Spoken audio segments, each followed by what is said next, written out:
Hello everyone, स्वागत है आपका आज की वीडियो में। स्क्रीन पर आपको जितने भी मॉडल वर्ब्स दिखाई दे रहे हैं, आज की वीडियो में हम इन सभी वर्ड्स के मीनिंग्स सीखेंगे और साथ में देखेंगे कि हम इन्हें कैसे सेंटेंसेस में यूज़ कर सकते हैं, कैसे हम इन्हें यूज़ करके सेंटेंसेस बना सकते हैं। तो चलिए शुरू करते हैं। हमारा फर्स्ट मॉडल वर्ब है वुड हैव। इसे हम दो सेंस में यूज़ कर सकते हैं। पहला, पास होगा, मतलब किसी के पास कुछ होगा, और दूसरा, काम कर चुका होगा। कोई व्यक्ति कोई काम कर चुका होगा, तो इन दोनों सेंस में हम वुड हैव का यूज कर सकते हैं। सेंटेंस का स्ट्रक्चर देखिए, subject plus would have plus verb की थर्ड फॉर्म का यूज करेंगे प्लस ऑब्जेक्ट। एग्जाम्पल्स देखिए, उसके पास कार होगी। अब इस सेंटेंस में कोई एक्शन वर्ड नहीं है, मतलब कोई काम नहीं हो रहा, ये सिर्फ हमें एक इन्फॉर्मेशन दे रहे हैं कि उसके पास कार होगी। तो इसमें हम कोई भी वर्ब की फॉर्म का यूज नहीं करेंगे। इसे इंग्लिश में बोलेंगे he would have a car. He is a subject, फिर would have, then object. He would have a car. Next is वह खेल चुका होगा।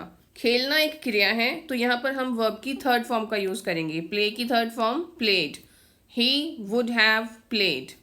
नेक्स्ट इज वो मूवी देख चुके होंगे। वो के लिए यूज करेंगे दे। वुड हैव, सी की third form seen, movie. They would have seen movie. Next word is can. Can किसी की एबिलिटी, किसी की काबिलियत के बारे में बताता है कि कोई व्यक्ति प्रेजेंट में कोई काम कर सकता है, तो वहां पर हम कैन का यूज करेंगे। सेंटेंस का स्ट्रक्चर देखिए, subject plus can plus verb की फर्स्ट फॉर्म का यूज करेंगे प्लस ऑब्जेक्ट।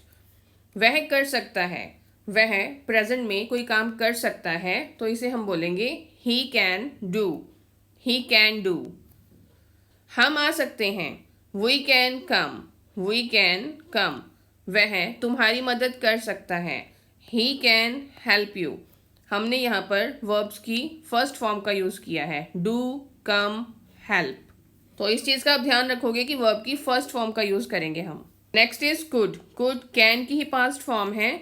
जब प्रेजेंट में हम कोई काम कर सकते हैं तो हम कैन का यूज करते हैं। जब हमने पास्ट में बात करनी है कि पास्ट में कोई व्यक्ति कुछ कर सकता था, तो उसके लिए हम कुड का यूज करते हैं। सेंटेंस का structure, subject plus could plus verb की फर्स्ट फॉर्म का यूज करेंगे प्लस ऑब्जेक्ट। एग्जाम्पल्स देखिए, वो उसे कर सकता था। वो पास्ट में कोई काम कर सकता था जो उसने नहीं किया, उसे हम इंग्लिश में बोलेंगे ही कुड डू डैट।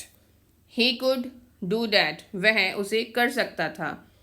तुम खेल सकते थे, you could play. You could play.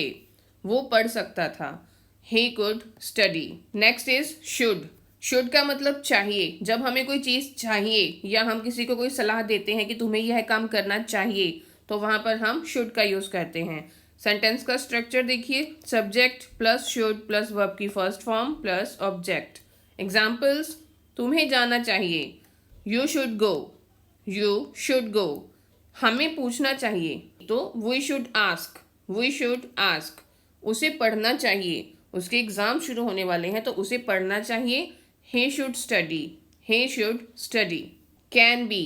Can be का हिंदी में मतलब हो सकते हैं या हो सकता है, कोई काम हो सकता है, कुछ हो सकता है, तो वहाँ पर हम कैन बी का यूज़ करेंगे। सेंटेंस का structure, subject plus can be plus other words. वह ऑफिस में हो सकता है, he can be at office. He can be at office. Mummy रसोई में हो सकती हैं, तो mother can be in kitchen. Mother can be in kitchen. यह खतरनाक हो सकता है, it can be dangerous. It can be dangerous. Next is should have, जिसका हिंदी में मीनिंग है चाहिए था। जब हमें कोई चीज़ चाहिए थी या कोई काम करना चाहिए था, तो वहाँ पर हम शुड हैव का यूज़ करते हैं। शुड हैव हम पास्ट के लिए यूज़ करते हैं। जब हमें पास्ट में कुछ करना चाहिए था, तब हम शुड हैव का यूज़ करते हैं। Subject plus should have plus verb की थर्ड फॉर्म का यूज़ करेंगे प्लस ऑब्जेक्ट। एग्जाम्पल्स देखिए, हमें बोलना चाहिए था। पास्ट में कोई ऐसी सिचुएशन थी जहाँ पर हमें बोलना चाहिए था, तो इसे इंग्लिश में बोलेंगे we should have spoken. Verb की थर्ड फॉर्म स्पोकन। उसे देखना चाहिए था, he should have seen. He should have seen. तुम्हें खाना चाहिए था, तुम्हें उस टाइम खाना चाहिए था, तुमने क्यों नहीं खाया, तो इसे हम बोलेंगे you should have eaten. You should have eaten. यहाँ पर हमने वर्ब की थर्ड फॉर्म का यूज़ किया है। Should have to. Should have to का हिंदी में मीनिंग है करना ही चाहिए। जब कोई काम ज़रूर करना ही चाहिए तो वहाँ पर हम शुड हैव टू का यूज़ करते हैं। Subject plus should have to plus verb की फर्स्ट फॉर्म प्लस ऑब्जेक्ट। तुम्हें जाना ही चाहिए, तुम्हें ज़रूर जाना चाहिए। You should have to go, you should have to go. उसे खेलना ही चाहिए। He should have to play, he should have to play. उन्हें पढ़ना ही चाहिए, उन्हें ज़रूर पढ़ना चाहिए। They should have to study, they should have to study. Next is use to have. Use to have का हिंदी में मीनिंग है हुआ करता था। जब पास्ट में कोई काम हुआ करता था या कोई चीज़ हुआ करती थी तो हम यूज़ करेंगे यूज टू हैव।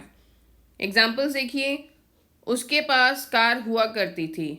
पास्ट में बीते हुए समय में उसके पास कार हुआ करती थी। अभी प्रेजेंट का हमें नहीं पता, बट उस समय उसके पास कार हुआ करती थी। He used to have a car, he used to have a car. मेरे पास किताब हुआ करती थी। I used to have a book, I used to have a book. उसके पास बाइक हुआ करती थी। He used to have a bike, he used to have a bike. Next is will have. इसे हम दो सेंस में यूज़ कर सकते हैं।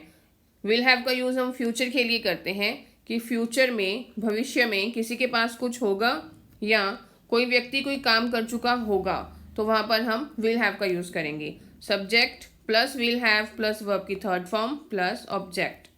उसके पास पेन होगा, अभी नहीं है बट फ्यूचर में उसके पास पेन होगा तो he will have a pen, he will have a pen.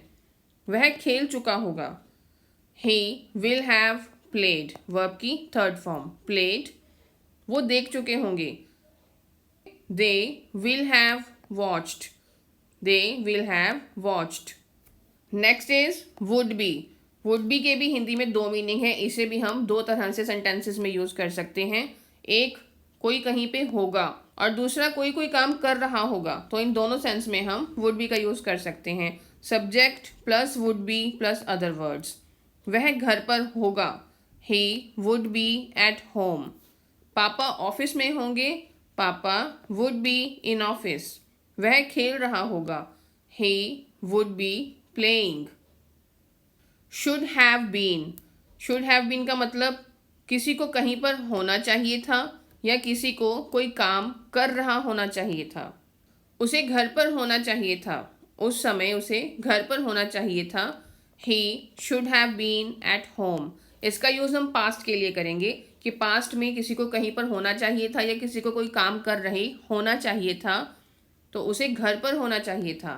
He should have been at home. उसे खेल रहा होना चाहिए था। He should have been playing. हमें पढ़ रहे होना चाहिए था। We should have been studying, we should have been studying. Next is use to. Use to का मतलब किया करता था। कोई व्यक्ति पास्ट में कोई काम किया करता था तो उसके लिए हम यूज़ करेंगे used to. Subject plus used to plus verb की फर्स्ट फॉर्म का यूज़ करेंगे प्लस ऑब्जेक्ट। हम पढ़ा करते थे। हम पास्ट में पढ़ा करते थे, प्रेजेंट का हमें नहीं पता तो इसे हम बोलेंगे we used to study, we used to study. वो खेला करते थे। They used to play, they used to play. मैं वहाँ हर सप्ताह जाया करता था। I used to visit there every week, I used to visit there every week. तो आज की वीडियो में इतना ही। अगर आपको वीडियो यूज़फुल लगी हो तो प्लीज़ इसे अपने दोस्तों के साथ शेयर कीजिए और वीडियो को ज़रूर लाइक कीजिए। और अगर आपने अभी तक चैनल सब्सक्राइब नहीं किया तो please subscribe the channel and press the bell icon. Thank you so much.